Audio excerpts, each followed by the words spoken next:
Assembly parliament ఎన్నికల్లో ఓటమికి liquor case కారణమని కేటీఆర్ చేసిన ట్వీట్పై కవిత స్పందించారు. బీఆర్ఎస్ ఓడిపోవడానికి నేను కారణమా అంటూ ప్రశ్నించారు. ఓటమికి లిక్కర్ కేసు కారణమని కేటీఆర్ కూడా ట్వీట్ చేశారన్నారు. తనపై కేసు పెట్టింది పార్టీ కోసం కాదా అని ప్రశ్నించారు.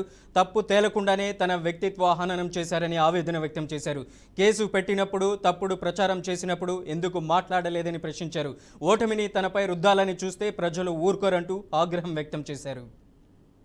మరి వివరించి బయటకు వస్తున్నటువంటి సందర్భంలో కేటీఆర్ అన్నగారి ట్వీట్ని నేను చూడడం జరిగింది. అందులో వారు మరి ఒక పక్క కంగ్రాచులేషన్స్ చెప్తూనే ఇంకొక పక్క మా ప్రభుత్వం పడిపోవడానికి ఈ కేసే కారణం అన్నట్టుగా అర్థం వచ్చేలాగా వారు ట్వీట్ చేయడం జరిగింది. ఇవాళ నేను పొద్దున్నుండి బీఆర్ఎస్ పార్టీ సోషల్ మీడియా ఏదైతే అనేక రకాలైనటువంటి కమెంట్స్ చేస్తూ ఉన్నారో, ఏదైతే మొత్తం బీఆర్ఎస్ పార్టీ ఇక్కడ రాష్ట్రంలో ఓడిపోవడానికి ఈ కేసే కారణమని ఒక ట్విస్ట్ ఇచ్చే ప్రయత్నం చేస్తూ ఉన్నారో, వాళ్ళందరినీ కేటీఆర్ రామారావు గారిని సూటిగా నేను ఒక ప్రశ్న అడుగుతా ఉన్నా. నా మీద కేసు పెట్టింది ఎందుకోసం?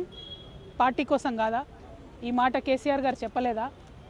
మరొకవేళ నా మీద కేసు పెట్టింది పార్టీ కోసమే అని మీ అందరికీ తెలిసి ఉంటే ఇవాళ మీరు ఏదైతే ట్వీట్ చేసిండ్రో అది నిజమే అయితే నేను జైలుకు వెళ్ళేంత వరకు కూడా ఒక్కసారి కూడా మీరు ప్రెస్ మీట్ పెట్టకపోవడం ఎందుకు? కేసీఆర్ గారు ప్రెస్ మీట్ పెట్టకపోవడం ఎందుకు? ఇంకా పెద్ద నాయకులు ఎవరు కూడా మాట్లాడకపోవడం ఎందుకు? అంటే ఆనాడేమో నేను ఒంటరిగా ఫేస్ చేసుకోవాలి, పార్టీ సోషల్ మీడియా కనీసం సపోర్ట్ చేయదు. ఆనాడు బీజేపీ సోషల్ మీడియా అంతా నేను అత్యంత పవిత్రంగా 9 రోజులు అన్నం మెతుకు తినకుండా బతుకమ్మ చేసే వ్యక్తిని నేను. అత్యంత పవిత్రంగా నేను బతుకమ్మ ఎత్తుకొని ఈ జాతి సంస్కృతిని చాటి చెప్పినటువంటి బిడ్డను నేను. ఆ బతుకమ్మ ప్లేస్లో లిక్కర్ బాటిల్ పెడితే బీఆర్ఎస్ పార్టీ సోషల్ మీడియా ఆనాడు ఏమైంది?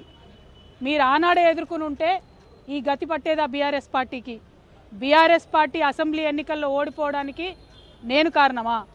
ఒక్కసారి ప్రజలు కూడా రివైండ్ బటన్ దయచేసి నా కోసం ప్రెస్ చేసి ఆలోచన చేయాలి. మరి వివరించి బయటకు